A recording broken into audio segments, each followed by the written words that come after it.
προκηρύχθηκε χρηματική αμοιβή 1 εκατομμυρίου ευρώ σε οποιονδήποτε παράσχει στοιχεία και πληροφορίες που θα οδηγήσουν στον εντοπισμό και σύλληψη του καταζητούμενου Βασίλου Παλαιοκώστα, του Λεωνίδα Ηλία και της Γεωργίας, που γεννήθηκε στο Μοσχόφιτο Τρικάλων στις 17 Μαΐου του 1966. Για τα πρόσωπα που θα παράσχουν πληροφορίες και στοιχεία θα εξασφαλιστεί ανωνυμία έναντι κάθε αρχής και οποιοδήποτε τρίτου. Με βάση το ένταλμα συλλήψεως που εκδόθηκε από τον 13ο Ανακριτή Αθηνών, ο Βασίλειος Παλαιοκώστας κατηγορείται για συμμετοχή σε τρομοκρατική οργάνωση, τρομοκρατικές πράξεις κατά συρροή, ανθρωποκτονία με πρόθεση, κατασκευή και κατοχή εκρηκτικής βόμβας από τρομοκρατική οργάνωση και θανατηφόρα έκρηξη. Είμαι ένοχος. Γιατί? Λίστευα τράπεζες. Μα δεν πτώχευσαν έναν άνθρωπο, ένα σπίτι, μια χώρα. Λένε πως εγώ είμαι ο κακός, τόσο όσο να κλονίζω την καλοσύνη των έργων τους, τα οποία αφανίζουν ολόκληρες γενναίες. Τραυμάτισα αστυνομικούς. Ήταν πάντα επιτιθέμενοι, ρίχνανε πάντα πισόπλατα. Ήμουν πάντα αμυνόμενος, έριχνα πάντα κατά πρόσωπο. Τους ντρόπιασαν οι αποδράσεις μου. Υπερασπίζομαι την αλήθεια μου, εκείνη το ψέμα τους.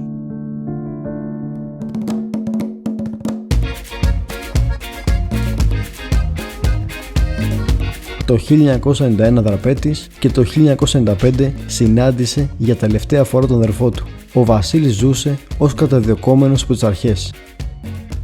Κατά τα χρόνια οι καταδιώξεις ήταν πολλές. Στην Κέρκυρα μάλιστα, το 1996, στην αποτυχημένη προσπάθειά του να διαφύγει στην Ιταλία, καθώς τον είχαν εντοπίσει αρχές, κατάφερε και διέφυγε για ακόμα μια φορά, έχοντας κρυφτεί στο νησί για ένα μήνα χωρίς να τον δει άνθρωπος. Αλλά το 1999, από μία αναποδιά, τα πράγματα θα άλλαζαν για τον Βασίλη. Μέσα Δεκέμβρη του 1999 βρίσκεται στον περιφερειακό της Λιβαδιάς, οδηγώντας ένα Hyundai. Έχει αρκετή κίνηση και αρχίζει το ψηλόβροχο. Το προπορευόμενο όχημα κόβει απότομα ταχύτητα. Ο Βασίλης δεν προλαβαίνει να αντιδράσει εγκαίρος. Στο αντίθετο ρεύμα περνάει ένα περιπολικό, με αποτέλεσμα ο Βασίλης κόβει το τιμόνι δεξιά ώστε να αποφύγει το τρακάρισμα. Χάνει τον έλεγχο. Φέρνει κάποιες τούμπες και καταλήγει σε ένα αρδευτικό κανάλι. Με δυσκολία καταφέρει να βγει από την πίσω αριστερή πόρτα του αυτοκινήτου. Παίρνει μαζί του το σακίδι επιβίωσης και ένα χαρτοφύλακα. Ο κόσμος που έχει σεματίσει και οι αστυνομικοί δεν τον αναγνωρίζουν. Με γοργά βήματα μπαίνει σε ένα βένζις. Στη θέση του συνοδηγού είναι μια γυναίκα, όπου βάζει τις φωνές και βγαίνει από το αμάξι τρέχοντας. Ο Βασίλης πετά τα πράγματά του πίσω στα καθίσματα και το όχημα δεν παίρνει μπροστά. Χωρίς να το καταλάβει, ο κόσμος και οι αστυνομικοί τον έχουν περικυκλώσει. Ο Βασίλης αποδέχεται την ήττα του. Είστε κολόφαρδοι. Έχετε τον Παλαιοκώστα στα χέρια σας. Αυτή τη φορά η ελληνική δικαιοσύνη έχει στα χέρια της έναν Παλαιοκώστα, όπου η ελληνική κυβέρνηση τους έχει χαρακτηρίσει τους πιο επικίνδυνους κακοποιούς αυτής της χώρας. Οι πόρτες του Κορυδαλού καλωσορίζουν τον Βασίλη Παλαιοκώστα. Την πρώτη μέρα κιόλας έρχεται σε διαπληκτισμό με τον αρχιφύλακα Αντώνη Ραβαδινό, σε σημείο που ο Βασίλης τον αρπάζει από τον μπουφάν και τον κολλάει στον τοίχο. Του περνάνε χειροπέδες, του κρατάνε ψηλά τα χέρια και αρχίζουν να τον ξυλοκοπούν άγρια. Τόσο που χρειάστηκε να του δώσουν καινούργια ρούχα, μιας και τα δικά του είχαν λουστεί μέσα στο αίμα. Έπειτα οδηγήθηκε στο κελί 93 της Α ακτίνας. Η δικηγόρος του τον προτρέπει να προβεί σε μήνυση για τον ξυλοδαρμό. Εκείνος αρνείται. Ήδη έχει πολλά δικαστήρια μπροστά του. Οι μεταγωγές που έκανε ήταν μυστικές. Μέχρι το 2003 είχε κάνει 39 μεταγωγές σε διάφορες φυλακές της χώρας. Θα περάσει πολλές ώρες στις αίθουσες των δικαστηρίων. Όσο για τις ποινές, στις περισσότερες υποθέσεις καταδικαζόταν με την αυστηρότερη προβλεπόμενη ποινή. Συνολικά έχει φτάσει περίπου τα 350 χρόνια. Και σύμφωνα με τον ίδιο, τα 150 από αυτά είναι από υποθέσεις στις οποίες δεν είχε καμία συμμετοχή. Μάλιστα, ένας εισαγγελέας θα του πει: «Αν ήταν στο χέρι μου, θα σ' άφηνα ελεύθερο αυτή τη στιγμή. Είμαι σίγουρος πως κανένας πολίτης δεν κινδυνεύει από σένα». Ο Βασίλης είχε τον καθολικό σεβασμό των κρατουμένων. Η συμπεριφορά του δεν προκαλούσε παρά μόνο σε διαμαρτυρίες, ώστε οι φυλακές να έχουν καλύτερες συνθήκες. Σεβασμό έτρεφαν προς το πρόσωπό του ορισμένοι ένστολοι, όπου ένας μάλιστα που είχε τραυματιστεί στην καταδίωξη του Παλαιοκώστα το υπερασπίστηκε, λέγοντας στη δίκη: «Δεν ήθελε να μας σκοτώσει, κύριε Πρόεδρε, να κινητοποιήσει το περιπολικό ήθελε». Και το αποδεικνύουν οι σφαίρες. Είναι όλες πάνω στο καπό. Τα τραύματά μας δεν είναι από σφαίρες, αλλά θράσματα της μηχανής του περιπολικού. Αν ήθελε να μας σκοτώσει, μπορούσε να μας ξεκάνει. Επιπλέον ο Βασίλης θα αναφέρει τη συμπάθεια που έτρεφε προς τους Ακαμίτες και αντίστοιχα εκείνες αυτών. Ο Βασίλης δεν ήθελε τη δημοσιότητα στραμμένη πάνω του και είχε αρνηθεί την παρουσία καμερών στα δικαστήρια. Σε κανένα δικαστήριο δεν ζήτησε επίοικια ή ελαφρυντικά, λέγοντας «Ποτέ δεν υπήρξα ασυνείδητος για τις πράξεις μου». Ναι, γεια σας. Γεια σας. Φυλακές Κορυδαλού. Μάλιστα. Ναι, καλησπέρα. Άλκης Πετίνης λέγομαι. Ορίστε. Είμαι γείτονας, μένω απέναντι στη Λαμπράκη. Ναι. Και κοιτάξτε να δείτε, με βάλει η μητέρα μου να πάρω τηλέφωνο. Σήμερα θα έχει κάποια απόδραση. Ναι, σε κάνα μισάωρο. Όταν εγκαταστάθηκε για τα καλά στις φυλακές του Κορυδαλού, εκεί γνώρισε τον Αλκέτ Ριζάη και τον μικρό, όπως τον αποκαλεί, τον Σπύρο. Ο Σπύρος είναι περιποιής στα ναρκωτικά. Ο Βασίλης έχει μια έμφυτη τάση να προστατεύει τους νέους από τις κακοτοπιές της φυλακής. Ο Σπύρος πήρε την πρώτη του άδεια και έκτοτε δεν ξαναγύρισε και τον κήρυξαν δραπέτη. Ύστερα από 2 μέρες η αστυνομία τον βρήκε νεκρό στο κέντρο της Αθήνας από περιβολική δόση. Χωρίς να το καταλάβουν, το πτώμα που ταυτοποίησαν δεν ανήκε στο Σπύρο. Αυτό το λάθος της αστυνομίας ήταν ό,τι χρειαζόταν ο Βασίλης για να ξεκινήσει να μπαίνει το σχέδιο απόδρασης σε εφαρμογή. Στο σχέδιο από μέσα θα συμμετείχε ο Βασίλης και ο Ριζάη και απ' έξω θα είναι ο φίλος του Ριζάη, ο Παναγιώτης και ο νεκρός Σπύρος. Ο Βασίλης είχε προετοιμάσει πολύ καλά το Σπύρο. Τον είχε βάλει σε ένα φανταστικό προσομοιωτή ελικοπτέρου ώστε να είναι έτοιμος ψυχολογικά. Ο μικρός μια εβδομάδα πριν την απόδραση είχε κλείσει μια πτήση για να κάνει πρόβα. Πήγε μαζί με 2 φίλες του για ξεκάρφωμα. Να σημειωθεί πως το ελικόπτερο ήταν λευκού χρώματος με μπλε λωρίδες και έμοιαζε με αυτά της ελληνικής αστυνομίας. Επιπλέον, την ημέρα της απόδρασης βρίσκονταν στον αέρα περίπου 18 ελικόπτερα, τα οποία διασφάλιζαν τη διεξαγωγή του ράλι Ακρόπολης. 4 Ιουνίου 2006, 6 ώρα το απόγευμα. Ο Σπύρος πήρε το φίλο του Παναγιώτη για να του κάνει έκπληξη για τα γενέθλιά του, πηγαίνοντάς τον μια βόλτα με το ελικόπτερο. Ο Σπύρος μιλάει στο τηλέφωνο και λέει: «Όλα καλά, μαμά. Τώρα ανεβαίνει στο ελικόπτερο. Θα τα πούμε αργότερα από κοντά». Ο Σπύρος κάθεται πίσω από τον πιλότο, του βγάζει την ιδεοπικοινωνία και τον απειλεί κρατώντας μια χειρομοβίδα. Ο Παναγιώτης που κάθεται δίπλα στον πιλότο τον σημαδεύει με ένα όπλο. «Πάμε φυλακές Κορυδαλού». Παράλληλα στις φυλακές, ο Βασίλης και ο Ριζάη, χρονομετρώντας, πηγαίνουν προς το προάβλιο με μια λυσίδα και ένα λουκέτο. Κλειδώνουν την πόρτα πίσω τους. Το ελικόπτερο πλησιάζει. Καταφέρουν και επιβιβάζονται και οδηγούν τον πιλότο προς το νεκροταφείο του σχιστού, όπου τους περιμένουν 2 μηχανές εντούρο. Ο Σπύρος τις είχε αφήσει εκεί από το μεσημέρι. Ο Βασίλης πρωτού φύγει, λέει στον πιλότο: «Μια χαρά τα πήγες. Έλα, πάρε αυτό το κομπολέ από τον Παλαιοκώστα. Είναι συλλεκτικό. Εγώ δεν το χρειάζομαι πια». Στη συνέχεια οδηγούν προς το Χαϊδάρι, όπου τους περιμένει ένα κλεμμένο Mercedes, πάλι από το Σπύρο. Ο Παναγιώτης αποχωρεί πεζός. Οι 3 τους τώρα οδηγούν προς τον κάμπο της Θήβας και ο καθένας από εκεί θα πάρει το δρόμο του. Ο Βασίλης ήδη αρχίζει να σχεδιάζει τη νέα του απαγωγή. Εδώ θα ήθελα να τονίσω ότι από τις αρχές κατηγορήθηκε και ο Βασίλης Στεφανάκος ότι σχεδίασε και χρηματοδότησε την απόδραση. Ωστόσο, ο Βασίλης αναφέρει στο βιβλίο του ότι ο Στεφανάκος δεν είχε την παραμικρή εμπλοκή. Εμφανίστηκε ως οργανωτής για προσωπικούς και ευνόητους λόγους που έχουν να κάνουν με το πρεστίζ της παρανομίας. Διατυμπάνιζε ότι η απόδραση ήταν δικό του κατόρθωμα. Από την πρώτη στιγμή όμως που μαθεύτηκε ότι 2 επικίνδυνοι κακοποιοί το έσκασαν με ελικόπτερα από τις φυλακές, όλοι αναρωτήθηκαν πώς γίνεται αυτό, είναι δυνατόν να μην του σταμάτησε κανείς? Ο βαρύς κακοποιός, ο έμπορος ναρκωτικών θα πάρει πλεονέκτημα. Εκ του ευνηδιασμού, εκ του ότι έχει να επιλέξει και έχει την ευκαιρία να επιλέξει τόπο, χρόνο μέσα, αλλά η τελική νίκη ανήκει σε εμάς. Στην ευρύτερη περιοχή μεταξύ των ομών Ιωαννίνων, Τρικάλων και Γρεβενών εκτιμούν οι αστυνομικές αρχές ότι κινείται ο δραπέτης Βασίλης Παλαιοκώστας.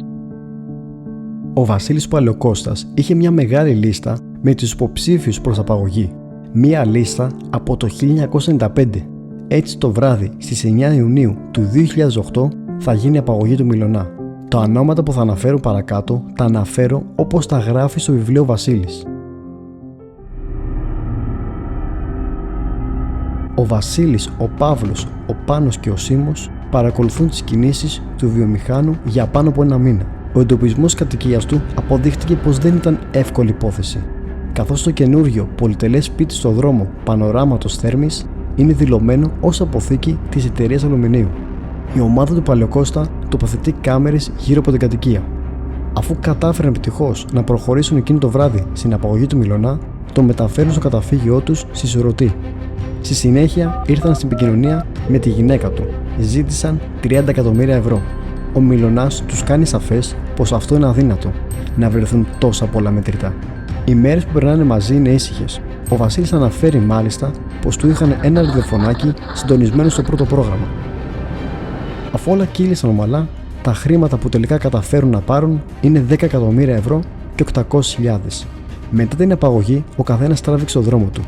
Ο Βασίλης παρέμεινε όμως στο καταφύγιο στη Σουρωτή. Ο επιχειρηματίας αφέθηκε ελεύθερος το βράδυ της Κυριακής 22 Ιουνίου, αφού οι συγγενείς του παρέδωσαν στους απαγωγείς του λίτρα ύψους 10.800.000 ευρώ. Ότι οι συνθήκες της κράτησης ήταν αξιοπρεπείς, δεν είχα πρόβλημα. Γι' αυτό και μετά από αυτές τις μέρες δεν έχω κανένα πρόβλημα, δεν αισθάνομαι ούτε κουρασμένος ούτε εξαντλημένος. Αυτό το είχα διαβάσει, διάβαζα εφημερίδες κάθε μέρα. Αυτό ήταν, ναι, και άκουγα ραδιόφωνο. Στο σπίτι τον βοηθούν δύο παιδιά, ο Πόλη και ο Βαγγέλης, για να τον προμηθεύουν με τρόφιμα και ό,τι εξωτερική δουλειά χρειάζεται. Το απόγευμα στις 21 Αυγούστου, ο Βασίλης με τον Πόλη βλέπουν μια ταινία. Ξαφνικά ακούν διάφορους θορύβους. Ο Βασίλης βγαίνει έξω. Τα ΕΚΑΜ έχουν περικυκλώσει τη διόρροφη μονοκατοικία. Όλα τα όπλα βρίσκονται στον δεύτερο όροφο. Ο Βασίλης δεν θέλει να το πιστέψει. Πρέπει όμως να παραδεχτεί ότι έχασε για ακόμα μια φορά και κάθεται στα σκαλιά της μονοκατοικίας. Ευνηδιάστηκε, έγινε απόλυτα ήρεμα, χωρίς την παραμικρή αντιστοιχεία. Νομίζω ότι θα έχει ενδιαφέρον να ακούσω από διαφορετική πλέον θέση αυτά που μου λέγει εκεί. Να πούμε ότι στη συνέχεια μας περιέγραψε λίγο τη συνάντησή του που είχε με τον Βασίλη Παλαιοκώστα και τους συνεργούς του, καθώς ο ίδιος πήγε στην ασφάλεια προκειμένου να τους δει. Ενώ για τον Βασίλη Παλαιοκώστα είπε ότι είναι ένας άνθρωπος ευγενικός, έξυπνος, αλλά με υπερβολική αυτοπεποίθηση και το χαρακτήρισε σαν άτομο άνω του μετρίου. Βέβαια ότι σε κάθε περίπτωση η πράξη τους είναι εγκληματική και δεν καταλάβαιναν τις επιπτώσεις που είχαν και πόσο κακό έκαναν και στον ίδιο και στην οικογένειά του. Την επόμενη μέρα στο κρατητήριο τον επισκέφθηκε ο Μιλωνάς, ώστε να τον αναγνωρίσει. Στην ουσία του ζήτησε τα χρήματα. Ο Βασίλης του είπε να τα ξεχάσει. Στη συνέχεια, μέσα στο κρατητήριο μπήκαν μέσα ορισμένοι καμίτες, χωρίς κουκούλες. Και μαθαίνει ο Βασίλης από αυτούς ότι έχουν πιάσει τον Σίμο και πως η γλώσσα του πάει ροδάνη. Ο Σίμος το πρώτο πράγμα που έκανε μετά την απαγωγή ήταν να αγοράσει ένα πολυτελές τζιπ με μετρητά. Ο Σίμος επίσης υποδείκνυε τον Πόλη και τον Βαγγέλη ως συμμετέχοντες στην απαγωγή. Ο Βασίλης δεν ήθελε να τους αναμίξει, έτσι ήρθε στη συμφωνία με τον Μιλωνά, λέγοντάς του ότι θα του επιστρέψει 3 εκατομμύρια ευρώ αρκεί να βοηθήσει τα παιδιά στο δικαστήριο. Και ο Μιλωνάς το δέχτηκε. Ο Βασίλης πρώτα μεταφέρθηκε στις φυλακές της Κέρκυρας. Ύστερα από μικρό διάστημα μεταφέρει στις φυλακές Κορυδαλού. Εκεί συναντά τον Ριζάη. Ο Ριζάη είχε συλληφθεί το Σεπτέμβριο του 2006.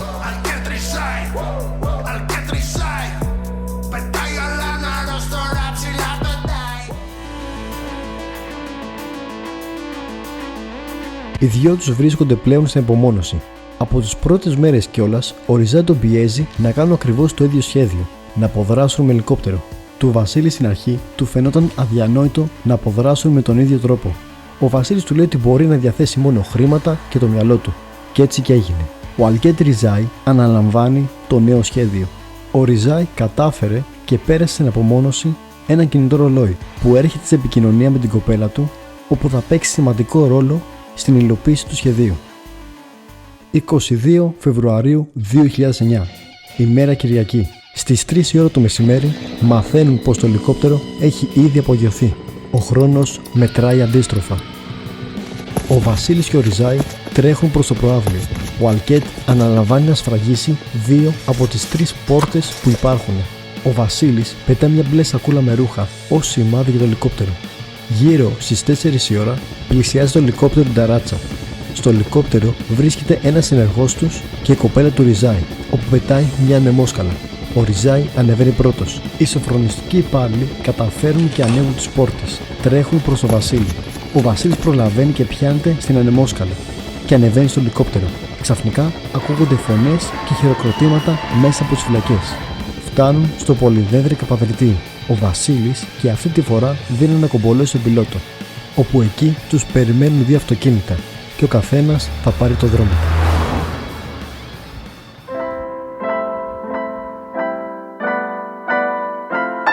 Δεν υπήρχε κανένα επιχειρησιακό σχέδιο αντιμετώπισης ενός περιστατικού το οποίο διέσυρε τη χώρα ακριβώς το ίδιο με τους ίδιους πρωταγωνιστές πριν από 2 χρόνια. Μετά από την απόδραση που έγινε από τις ίδιες φυλακές, με τον ίδιο τρόπο, με τα ίδια πρόσωπα, ήταν αρκετά ώστε να εκνευρίσουν την ελληνική κυβέρνηση. Το σκληρό και εκδικητικό τους πρόσωπο το έδειξε στην καταδίωξη του Παλαιοκώστα στο Αλεποχώρι. Ο Βασίλης στέλνει 1 χρόνο μετά μία επιστολή σε μια εφημερίδα περιγράφοντας πώς έγινε το σκηνικό.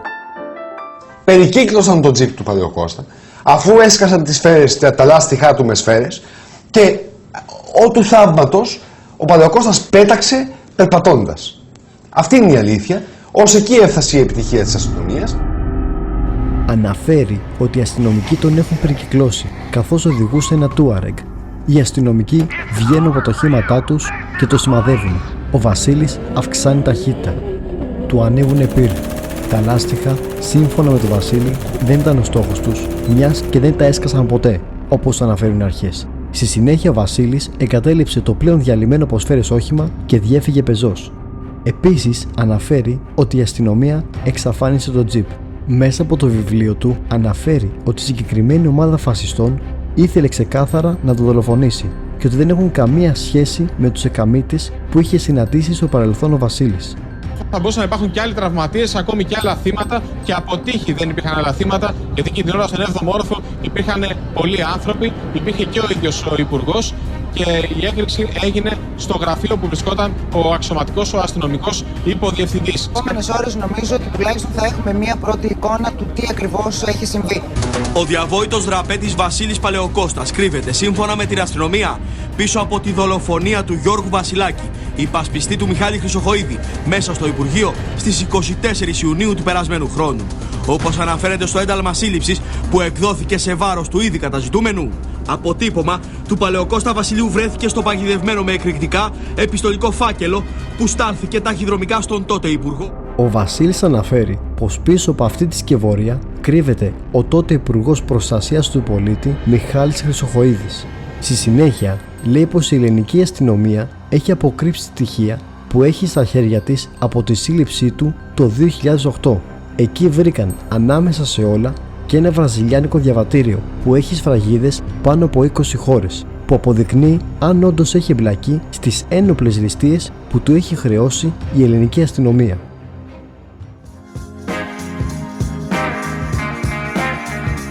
Ανά τα χρόνια έχουν υπάρξει αναφορές και καταδιώξεις εναντίον του μέχρι και σήμερα.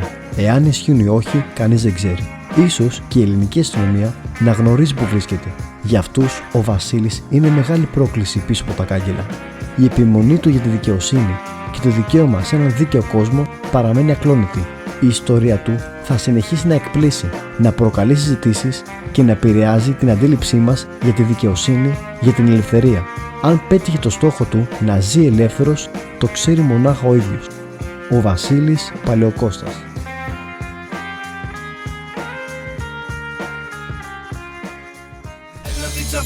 Το δικαίω, ηθική και τάξη για το φούντο. Το μύθο τους κάποιοι φτιάχνουνε μες στις φυλακές και έξω γίνονται ήρωες για δες.